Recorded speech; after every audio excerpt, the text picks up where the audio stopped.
अस्सलाम वालेकुम स्टूडेंट्स, आज हम बायोलॉजी 10th का 4th लेक्चर पढ़ने जा रहे हैं। लेकिन इससे पहले हम आपको बता दें कि लास्ट टाइम हमने पेज नंबर 6 और 7 पढ़ा था। आज हम नेक्स्ट टॉपिक की तरफ मूव करने जा रहे हैं। अब कुछ पेजेस बेटा हम बीच में से स्किप कर रहे हैं because these are the practical words. ये प्रैक्टिकल वर्ड्स हैं, इसलिए हम सबसे पहले थ्योरेटिकल वर्ड पढ़ेंगे, थ्योरी पढ़ेंगे। तो थ्योरी में नेक्स्ट हमारे पास मेन टॉपिक आ रहा है, that is the respiratory disorders. तो आज का हमारा टॉपिक है रेस्पिरेटरी डिसऑर्डर्स। रेस्पिरेटरी डिसऑर्डर्स का क्या मतलब है? रेस्पिरेटरी ट्रैक का या हमारे एयर पैसेज वे का सही तरह से काम ना करना, उसमें डिसऑर्डर्स प्रोड्यूस होना, उसमें ख़राबियाँ प्रोड्यूस होना, जिसकी वजह से हमारी बॉडी में डिफरेंट कॉम्प्लिकेशंस आती हैं, या हमारे रेस्पिरेटरी सिस्टम से रिलेटेड जो बीमारियां हैं, जो ख़राबियां हैं, उसको हम कलेक्टिवली कहते हैं respiratory disorders. A number of respiratory disorders have been recorded in the human being में बहुत से रेस्पिरेटरी डिसऑर्डर रिकॉर्ड किए गए हैं। तो बारी बारी हम लोग जो है वो कंसर्न करेंगे। तो आज जो हम 2 रेस्पिरेटरी डिसऑर्डर्स डिस्कस करने जा रहे हैं वो है एक ब्रोंकाइटिस और दूसरा है emphysema, that is the emphysema and this is bronchitis।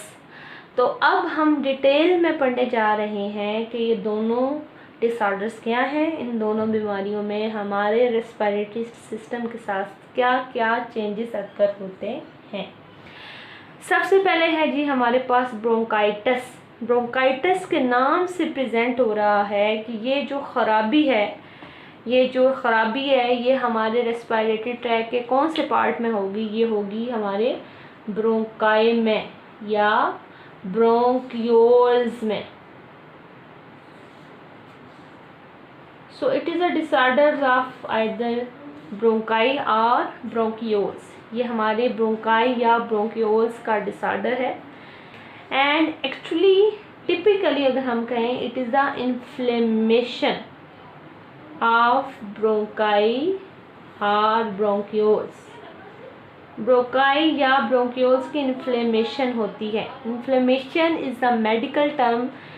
Inflammation जो मेडिकल टर्म है, इससे एक्चुअली 4 मतलब होते हैं। किसी चीज़ किस जगह स्वेलिंग होना, या पेन होना, या रेडनेस होना, या हॉटनेस होना, that is called the inflammation. जैसे कि हमारी आँख में अगर कोई तिनका पड़ जाता है या कोई भी इरिटेटिंग केमिकल या इरिटेटिंग कोई चीज़ इंटर होती है हमारी आँख में, तो सबसे पहले हम रबिंग करते हैं, इरिटेशन होती है, हम रबिंग करते हैं, बदले में हमारी आई क्या होती है, रेड हो जाती है, हॉटनेस प्रोड्यूस होती है, साथ ही साथ जो है बेटा जी स्वेल हो जाती है। अगर सीवियर जो है वो केस हो तो स्वेल हो जाएंगी, या जो बेटा जी हमें पेन भी महसूस होता है।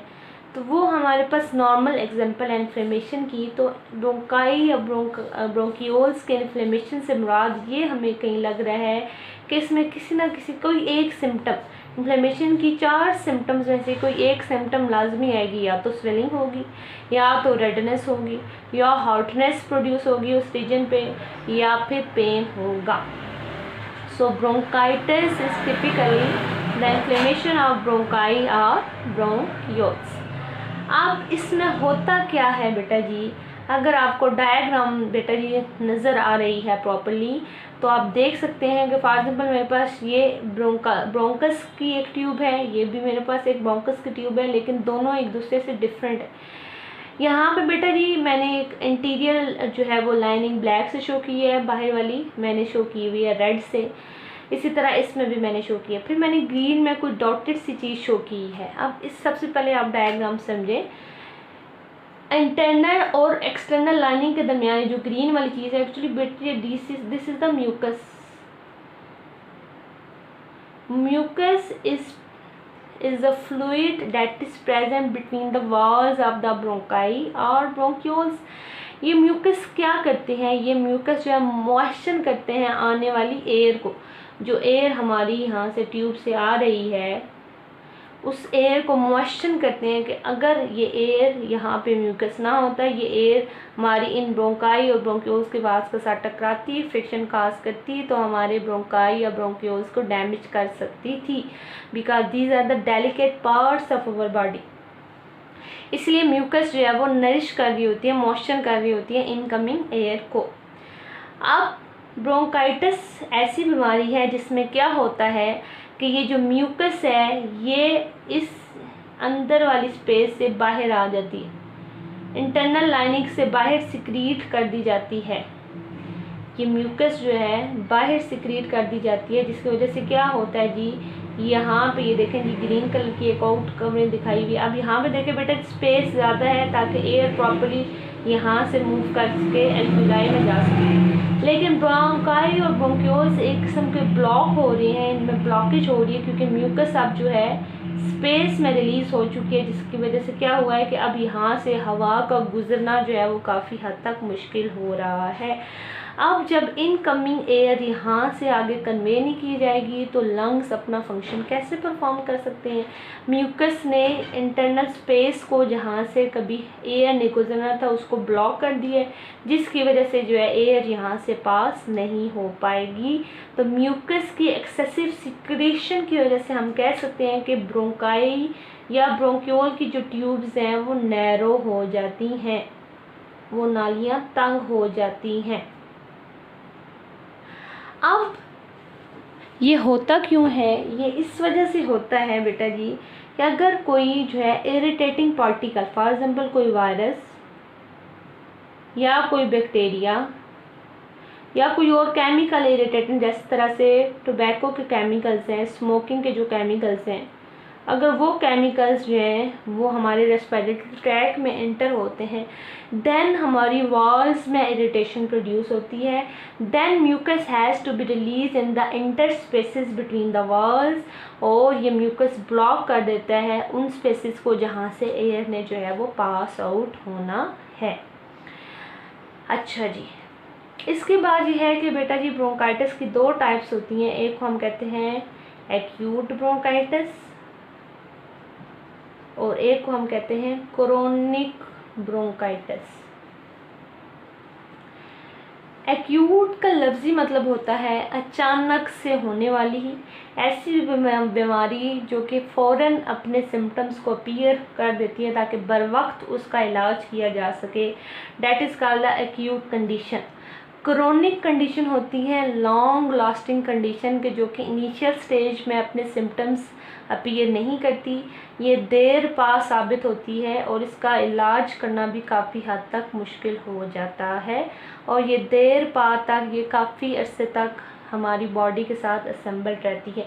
जिस तरह क्रोनिक में अगर हम एग्जांपल लें कैंसर की, कि इनिशियल स्टेजेस में ये जो है वो अपीयर नहीं होता, फाइनल स्टेजेस में जाके इसके सिम्टम्स अपीयर होती हैं, देन कहीं पता चलता है कि किसी बॉडी में कैंसरियन सेल्स प्रोड्यूस हो चुके हैं। और बेटा जी बीमारी का हमें तभी पता चलता है कि जब सिम्टम्स अपीयर होते हैं, जब इलामात अपीयर होती हैं, फिर जो है वो ह्यूमन बॉडी हम कॉन्शियस होते हैं कि इसका इलाज किया जा सके। अदरवाइज़ अगर हम नॉर्मल लाइफ गुजार रहे हैं, हमें नहीं पता कि अंदर जो है सिम्टम्स कैसी चल रही हैं, हमारे अंदर क्या चल रहा है, जिस वजह से सिम्टम्स अपीयर नहीं हो रही, बजाय हमें कुछ भी फील नहीं हो रहा है, इसलिए बर वक्त हम उसका इलाज नहीं करवाते। तो एक्यूट कंडीशन ऐसी कंडीशन जो कि फ़ौरन से हो जाती है, उसके सिम्टम्स अपीयर हो जाती हैं, और क्रोनिक ऐसी जो कि लॉन्ग लास्टिंग होती है, देर पा होती है और इसका इलाज भी देर से ही होता है। एक्यूट ब्रोंकाइटिस का जो ड्यूरेशन है कि वो होता है बेटा जी तकरीबन 2 वीक्स का। 2 वीक्स तक जो है वो एक पेशेंट जो है वो इस ब्लॉकेज ऑफ द एयर पैसेजवे से पास होता है कि इसकी ब्रोंकाई और ब्रोंक्यूल जो हैं वो इन्फ्लेम हो जाते हैं। और इसमें जो है एक्यूट ब्रोंकाइटिस के केस में जब हम बर वक्त जो है बेटा जी एंटीबायोटिक्स या हम सप्लीमेंट्स दे देते हैं या हम स्मोकिंग को रिड्यूस करते हैं, तो इसको 2 वीक्स के अंदर जो है वो रिकवर किया जा सकता है, क्योंकि कोई परमानेंट डैमेज नहीं होता। वॉल्स के अंदर ब्रोंकाई या ब्रोंक्यूल्स में कोई परमानेंट डैमेज नहीं होता। लेकिन क्रोनिक के केस में क्या होता है कि इसका ड्यूरेशन जो है वो 3 मंथ्स से लेकर ईयर्स तक भी हो सकता है, महीने सालों लग जाते हैं इसको ट्रीट करते हुए, क्योंकि इसमें जो है वो क्रोनिक इन्फ्लेमेशन होती है कि इसमें आहिस्ता आहिस्ता हमारी बॉडी के अंदर जो है वो म्यूकस जो है वो जमा होता जा रहा है, जिसकी वजह से सिम्टम्स अपीयर नहीं होती और इंसान को नहीं पता चलता कि उसकी बॉडी जो है किस हद तक जो है वो रिड्यूस हो चुकी है, उसकी बॉडी के ब्रोंकाई और ब्रोंक्यूल्स किस हद तक उनमें ब्लॉकेज हो चुकी है। अब हम जो है वो पता चलाते हैं जी इसकी सिम्टम्स क्या हैं।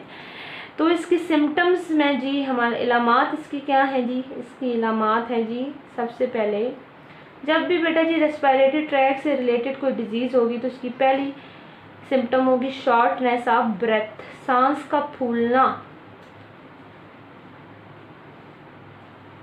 ठीक है, शॉर्टनेस ऑफ ब्रेथ मतलब ब्रीथिंग रेट जो है वो रिड्यूस हो जाता है, हम नॉर्मल रूटीन से जो है वो सांस नहीं ले सकते। दूसरा इसके साथ ही हमारे पास क्या है, इसके साथ ही हमारे पास है कि इसका दूसरा हमारे पास सिम्टम है कफ, खांसी होना, फीवर होना, बुखार होना, बुखार के साथ साथ चिल्स मतलब ठंड लगना। इसके अलावा एक और मेजर हमारे पास सिम्टम है, that is the wheezing. Wheezing मतलब सांस लेते हुए जो हल्की सी आवाज़ प्रोड्यूस नहीं होती, अक्सर आपने अस्थमा के पेशेंट्स में जो है वो देखा होगा। वीजिंग हल्की सी जो सीटियाँ सी प्रोड्यूस होती हैं या जो हल्की सी आवाज़ प्रोड्यूस होती है सांस लेते हुए, उसको हम कहते हैं वीजिंग। और इस केस में माइल्ड वीजिंग होती है, मतलब हल्की सी आवाज़ आती है सांस लेते हुए। जो पेशेंट ब्रोंकाइटिस का पेशेंट होते हैं उसके सांस लेते हुए जो है वो हल्की सी आवाज़ होती है। सो फर्स्ट ऑफ ऑल हमने टच किया ब्रोंकाइटिस को। Bronchitis is actually the inflammation of bronchi और ब्रोंक्यूल्स, जिसमें क्या होता है कि जब भी कोई irritating particle, either tobacco smoke का पार्टिकल, वायरस या बैक्टीरिया एंटर होते हैं हमारे रेस्पिरेटरी ट्रैक के ब्रोंकाई या ब्रोंक्यूल्स में, तो हमारी वॉल्स इरिटेट होती हैं, जिसकी वजह से क्या होता है कि इन वॉल्स में जो स्टोर म्यूकस है वो म्यूकस बाहर आ जाता है, हमारी वॉल्स में जो इंटरस्पेसेस है वहाँ पे रिलीज़ हो जाता है, जिसकी वजह से जहाँ से हवा ने गुजरना था अब वहाँ पे ब्लॉकेज हो रही है म्यूकस की वजह से, जिसकी वजह से एयर जो है प्रॉपर्ली आगे कन्वे नहीं की जा रही। दो इसकी टाइप्स हैं, acute bronchitis and chronic bronchitis. Acute bronchitis 2 weeks के अंदर अंदर रिकवर किया जा सकता है बिकॉज इसमें परमानेंट डैमेज नहीं होता। क्रोनिक ब्रोंकाइटिस को ठीक होते हुए 3 माह से साल तक लग सकते हैं, क्योंकि इसमें प्रॉपर्ली क्रोनिक इन्फ्लेमेशन होता है कि अच्छी खासी हमारी ब्रोंकाई और ब्रोंक्यूल्स जो है वो ब्लॉक हो चुकी हैं। कैसे पता चलता है कि एक इंसान को जो है वो ब्रोंकाइटिस की बीमारी है? By the symptoms. पहला सिम्टम है शॉर्टनेस ऑफ ब्रेथ, दूसरा है कफ हो गया, फीवर के साथ चिल्स, बुखार के साथ साथ ठंड भी लगती है, और सांस लेते हुए उस पेशेंट की जो है वो आवाज़ आती है, हल्की सी आवाज़ सुनाई देती है, उस पेशेंट के सांस लेते हुए सुनाई देती है। तो सेकंड अब हमारे पास जो डिजीज़ है that is the emphysema.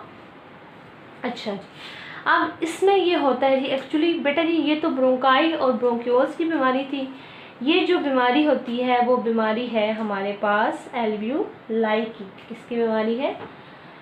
It is a disease of alveoli. Alveoli क्या है जी? वही बात है जी, एयर सैक्स होती हैं हमारी बॉडी के अंदर, ठीक है बेटा जी, जो कि गैसेस एक्सचेंज में हेल्प करती हैं। हम 2 कंडीशन मैंने आपके सामने बनाई हुई है कि फॉर एग्जाम्पल मेरे पास एल्वियोलाई हैं, तो यहाँ भी क्या हो रहा है बेटा जी, एल्वियोलाई क्या करें? गैसेस एक्सचेंज में हेल्प करें, एयर इंटर हो रही है, गैसेस एक्सचेंज के बाद एयर बाहर रिलीज़ हो रही है, मतलब प्रॉपर इनहेलेशन और एक्सहेलेशन हो रही है। ये हमारे पास नॉर्मल एल्वियोलाई की स्टेट है कि जिसमें प्रॉपर्ली बच्चे गैसेस एयर इंटर भी हो रही है और आफ्टर द गैसेस एक्सचेंज जो है एयर बाहर भी, यहाँ से एल्वियोलाई से एयर बाहर भी आ रही है। Emphysema is actually the destruction of alveoli. Alveoli की वॉल्स की तबाही होना, destruction of alveoli walls, alveoli की वॉल्स की तबाही, मतलब यह है कि हमारे एल्वियोलाई की वॉल्स का ब्रेक डाउन हो जाना, या दूसरे लफ्ज़ों में हमारे लंग्स के टिश्यूज़ का टूट जाना, हमारे लंग्स के टिश्यू का ब्रेक डाउन हो जाना। अब इसके नतीजे में बेटा जी क्या होता है कि इसके नतीजे में आपको नज़र आ रहा हो, तो ये जो मैंने मिडल में जो एल्वियोलस बनाया बच्चे, इसका सरफेस एरिया कम है, इसका सरफेस एरिया ज़्यादा है। एम्फीसेमिक एल्वियोलाई के केस में क्या होता है कि एल्वियोलाई का सरफेस एरिया तो इंक्रीज हो जाता है, सेक्सेस तो सैक्स, ये जो एल्वियोलाई के सैक्स हैं वो होते तो लार्ज है, लेकिन बेटा जी इसमें गैसेस एक्सचेंज हो नहीं सकता कि इसमें से हवा जो है वो बाहर, हवा अंदर तो एंटर हो सकती है लेकिन हवा जो है वो बाहर रिलीज नहीं हो सकती, क्योंकि अब वाल्स जो है वो डैमेज हो चुकी हैं, ब्लॉक हो चुकी हैं, जिसकी वजह से एयर एंटर तो हो रही है लेकिन बाहर एयर जो है प्रॉपर्ली मूव नहीं कर रही।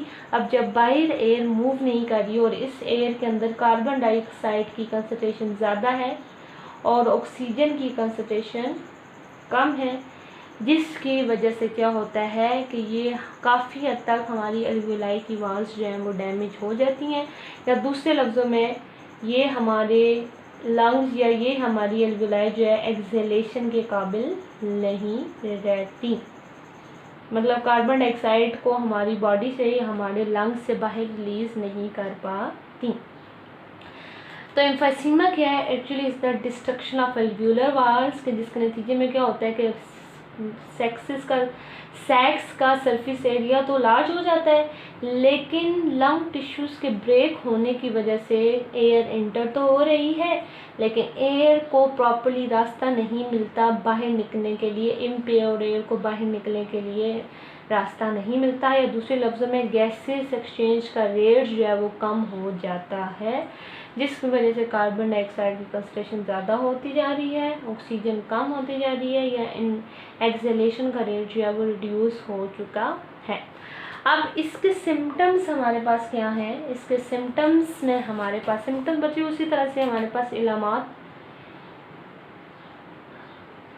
के एम्फाइसीमा की जो बीमारी है वो कैसे पता चलेगा जी? सिम्टम्स है। फर्स्ट ऑफ ऑल मैंने आपको बताया बेटा जी कि जब भी कोई रेस्पिरेटरी डिसऑर्डर होता है तो सबसे पहला कॉमन सिम्टम होता है शॉर्टनेस ऑफ ब्रेथ, के ब्रीथिंग रेट जो है वो रिड्यूस हो जाएगा, ब्रीथ जो है हम नॉर्मल नहीं कर सकेंगे। इसके अलावा जो है जो बंदा है, जो पेशेंट है एम्फाइसीमा के केस से पास हो रहा है, देखिए उसे थकावट महसूस होती है, फटीग, उसे थकन महसूस होती है, वो थका हारा लेटा रहता है। क्यों बेटा जी? क्योंकि ऑक्सीजन उसकी बॉडी में रिड्यूस हो चुकी है। ऑक्सीजन ही तो है जो कि उसके लिविंग सेल्स को चाहिए काम करने के लिए, सेलुलर रेस्पिरेशन करने के लिए, जिसकी वजह से उसका जिस्म जिससे लगता है कि वो थका हुआ है हमेशा हर वक्त। इसके अलावा बच्चे इन्फेक्शंस, री अकरिंग रेस्पिरेटरी इन्फेक्शंस भी हो सकते हैं। री अकरिंग मतलब बार बार ये अगर बार बार एल्वियोलाई की मतलब वाल्स जो है वो डैमेज हो रही हैं, एक से ज़्यादा एल्वियोलस डैमेज हो चुके हैं, तो ये इन्फेक्शन जो है वो बार बार हो सकता है। बैक्टीरिया वायरस आके इसके ऊपर अटैक कर सकते हैं, उन्हें मौका मिलता है कि इसको मज़ीद जो है वो डिसऑर्डर किया जा सके। इसके अलावा बेटा जी एक और सिम्टम है कि इसमें वेट लॉस हो जाता है। वेट लॉस मतलब कि वज़न कम हो जाएगा। खुद सोचें बेटा जी, जब हमारे लिविंग सेल्स काम प्रॉपर्ली नहीं करेंगे, ऑक्सीजन जो है वो उन्हें मिल नहीं रही काम करने के लिए, सेलुलर रेस्पिरेशन करने के लिए, तो जो हमने एनर्जी स्टोर की थी एडिपोज टिश्यू में, जो फैट स्टोर किए थे, ठीक है, वो बेटा जी अब रिड्यूस होते जा रहे हैं, जिसकी वजह से क्या हो रहा है, हमारे लिविंग सेल्स प्रॉपर्ली काम नहीं कर रहे और ऑटोमेटिकली हमारा वेट जो है, जो हमारा वज़न है जो है वो रिड्यूस होता जा रहा है। इसके बाद वो कह रहा है कि टाइम टू टाइम अब जब एम्फाइसीमा के सिम्टम्स जब हमें पता चलता है कि फ़लाने बंदे को एम्फाइसीमा हो चुका है, तो उस वक्त उसके 50 to 70% जो है लंग्स डैमेज हो चुके होते हैं। इससे ये साबित होता है कि emphysema is not a acute disease, it is a chronic disease. क्योंकि अगर शुरू में ये डैमेज होते हैं, 10% अगर डैमेज होते हैं, इसके सिम्टम्स अपीयर होती, हमें पता चल जाता कि इस बंदे को एम्फाइसीमा है। लेकिन जब 50 to 70% लंग्स डैमेज हो जाते हैं, देन कहीं जाके डायग्नोज होता है कि इस पर्सन को एम्फाइसीमा की बीमारी है। इसके अलावा बेटा जी खुद सोचें कि अब जब ऑक्सीजन रिड्यूस होती जा रही है हमारी बॉडी में, तो उसकी वजह से डिफरेंट सीरियस कॉम्प्लिकेशंस आ सकती हैं। हमारी लिविंग सेल्स डैमेज हो जाएंगे, ऑक्सीजन की कमी होगी, हमारा ब्लड सर्कुलेटरी सिस्टम डैमेज हो जाएगा, ब्लड ने ऑक्सीजन ट्रांसपोर्ट करनी है हार्ट को और बॉडी ऑर्गन्स को, हमारे बॉडी ऑर्गन्स पैरालाइज हो जाएंगे, हमारी हार्ट अटैक हो सकता है, हार्ट ब्लॉकेज हो सकती है, क्योंकि हर ऑर्गन को ऑक्सीजन चाहिए जो कि ऑक्सीजन उन्हें नहीं मिल रही है, जिसकी वजह से क्या होता है कि बहुत से सीरियस डिसऑर्डर या सीरियस कॉम्प्लिकेशंस इससे जन्म ले सकते हैं। तो आज हमने बेटा जी 2 रेस्पिरेटरी डिसऑर्डर्स को टच किया, एक था जी ब्रोंकाइटिस और दूसरा एम्फीसीमा। दोनों में जो है वो डिफरेंस है। होप्स हो कि आपको दोनों का डिफरेंस समझ आ गया होगा। ओके स्टूडेंट्स, अल्लाह हाफिज़।